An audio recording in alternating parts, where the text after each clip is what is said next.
was something that I thought, you know, let me explore this. Let me see if there's something there to be said that hasn't been said. You know, I wasn't caught up in the nostalgia of it. I didn't necessarily want to go back and recreate past glories. You know, what new can be said?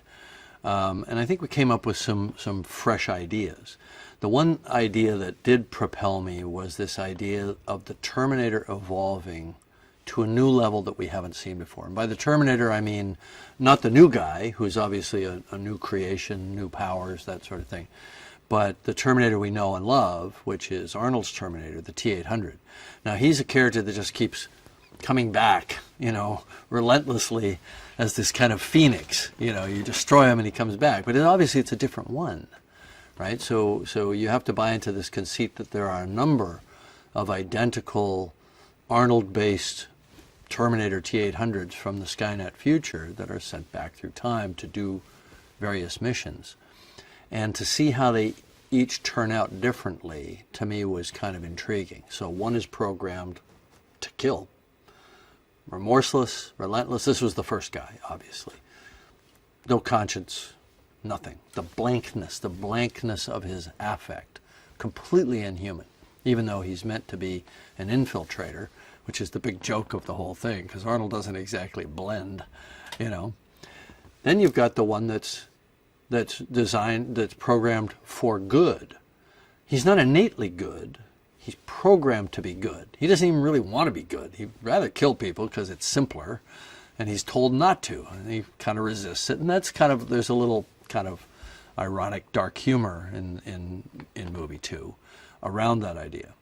But what happens if you leave a Terminator with his learning computer, with his neural network CPU, just with no mission and no purpose, awash in human society for 2.5 decades? What happens to that guy? To me, that was interesting. You know, where does he wind up?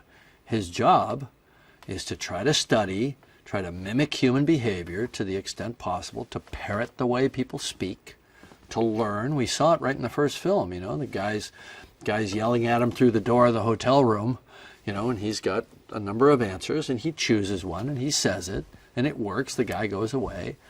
You know, we see him learning. It's kind of an intriguing idea. So I thought, let's follow that guy. How can a Terminator, how can a machine age? He's not all machine. He's a mixture of machine internal components and a human organic exterior. So of course he's going to age. He can't not age. Organic systems age. It's built into the cells. You know, the telomeres of the cells get shorter, and the system ages. So of course a Terminator is going to age, right up until the part where his outer form dies, falls off, and then you've probably got half a century of this machine walking around. You know, now we never play that idea out, but of course it's perfectly permissible for there to be an aging Terminator. Because he's human on the outside.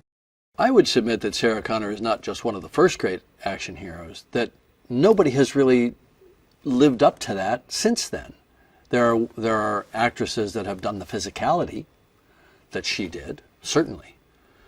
But the nuanced, dark, crazy, tortured, complex character, the performance that she gave in movie 2, coupled with her physicality, which is what I think stunned everybody, and the things that she got to do, the competence, the clarity of her action.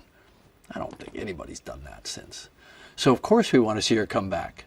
You know, now Linda had to think twice about whether she wanted to try to compete with that, you know, 25-year earlier version of herself, now at the age of, I don't want to say 60-something, 60 plus. The thing that was intriguing for me was there are no prototypes for the character that she plays in Dark Fate in cinema as we know it. I'm sorry. I may be missing something, but show me the 60-something action hero female. Plenty of 60-something male action heroes, you know, midlife crisis male action heroes. Some of them are just making a living off of, you know, running around with guns, blowing shit up, still getting the girl, at 60, 65, 70, you know. It's kind of silly, really. It's male fantasy, right? Show me the female prototype for that in our cinema. There are plenty of 30-somethings. There's the occasional 40-something. Ain't no 50 or 60-somethings. So that was interesting to me. And I wanted to see it. And I pitched that idea to her. I said, you can be something we haven't seen. That's cool. Well, Legion is the next Skynet, and I think the conceit here is that there is a natural tendency of the universe toward a certain outcome, and that given all the forces at work in human society and human technological development and the forcing factors driving us toward artificial intelligence, which all you have to do is talk to any of the experts on it right now. And everybody wants this. Everybody wants an artificial intelligence equal to humans to help us, to make money, to improve our defense systems and all that stuff. You know, they're all driving toward it. You know, Vladimir Putin has said the country that controls artificial superintelligence will control the world. Quote unquote. I don't like it when dictators start talking about controlling the world, you know, even if he's joking, which of course he wasn't. The point is, everybody's stampeding toward this thing without any real sense of who's in charge. You know, where are the brakes? Where is the oversight or the ability for governments to control this process? Well, it's a kind of a free enterprise thing, you know. You got enough money, you go develop a superintelligence.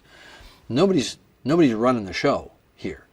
So we could very easily be in a situation where we just replace ourselves with a machine smarter than we are. And by the way, that may not necessarily share our goals. So the thinking is Skynet was a manifestation of these driving forces. Take Skynet out of the way, well, it's going to happen again.